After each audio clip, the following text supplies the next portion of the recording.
मिल गई, इसलिए आप हर बात को समझते हैं। धर्म राजनीति का हिस्सा नहीं हो सकता। भारतीय जनता पार्टी को आय दोगुनी हुई कि नहीं हुई, किसान को नौकरी रोजगार मिला कि नहीं मिला, उन सवालों का जवाब देना पड़ेगा, और उन सवालों का जवाब नहीं है, इसीलिए भारतीय जनता पार्टी धर्म के पीछे छिप जाती है। अच्छा अध्यक्ष जी, आप इंडिया गठबंधन के प्रमुख घटक हैं और उत्तर प्रदेश के मुख्यमंत्री रहे हैं, सबसे बड़े राज्य के आप सबसे बड़े नेता। आप 40 सीट 48 सीट वाले लोकसभा क्षेत्र के लोग जो है मांग कर रहे हैं कि इनको प्रधानमंत्री बनाया जाए, इनको सब, और 80 सीट वाले होने के बाद भी जब प्रधानमंत्री बनने की बात आती है या संसद बनने की बात आती है तो आप जो है शांत हो जाते हैं, कुछ बोलते नहीं। मुझे अपने इस पत्रकार का धन्यवाद देना चाहिए। हमारे लिए मुख्य है कि बीजेपी हारे, सवाल ये नहीं कि कौन किस पद पर बैठेगा। और आप तो बलिया के हैं जहाँ से प्रधानमंत्री रहे हैं, तो आप इन बातों को सब समझते हो, गिनती की और परिस्थितियों को भी समझते हो कि कभी कभी कम वाले भी प्रधानमंत्री बनते हैं। तो मैंने उत्तर प्रदेश के युवाओं की आकांक्षाओं को आप पूरा करेंगे भविष्य में, प्रधानमंत्री अगर बनने की स्थिति आती है तो हमारा जो सपना रहा है, देखिए जो सपना समाजवादियों का रहा वो ये रहा कि पूर्वांचल का इलाका खुशहाली से जुड़ जाए।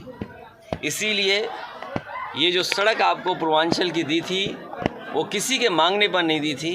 नेताजी क्योंकि आजमगढ़ से चुनाव लड़ते थे, पूर्वांचल का हिस्सा उत्तर प्रदेश और दिल्ली से सीधा जुड़ जाए और यहाँ के हमारे किसानों के घर परिवार में खुशहाली आ जाए, इसलिए एक्सप्रेसवे दिया था। ये केवल सड़क नहीं मान के चल रहे थे हम, यहाँ पर मंडी अगर बनी होती और अगर सुविधाएं दी गई थी तो हमारे किसानों को लाभ पहुंचता। उत्तर प्रदेश के लोग तो ये जो सपना समाजवादियों ने देखा था, प्रधानमंत्री बने, और आज सपना है कि आप भी प्रधानमंत्री बने। देखिए ये समय और जगह नहीं है जिस पर चर्चा की जाए।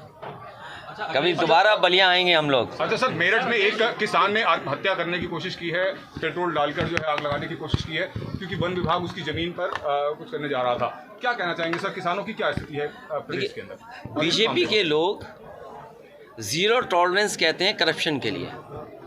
ये ज़ीरो टॉलरेंस उनका ज़ीरो हो गया है, और जब एसडीएम और अधिकारियों के कार्यालय न्याय नहीं दे रहे हैं तो मजबूरी में उसको आत्महत्या का रास्ता अपनाना पड़ा। अगर कोई दोषी है उसके लिए तो वो भारतीय जनता पार्टी की सरकार के लोगों, और केवल मेरठ में एक किसान की आत्महत्या का सवाल नहीं है, उसके साथ साथ एक दलित और पिछड़े वर्ग के लोगों की किस तरह पिटाई की गई, एक बहुजन समाज के सभासद की किस तरह मंत्री ने और विधायक ने पिटाई की। बताओ क्या कार्रवाई की इस सरकार ने, जो हमेशा बुलडोजर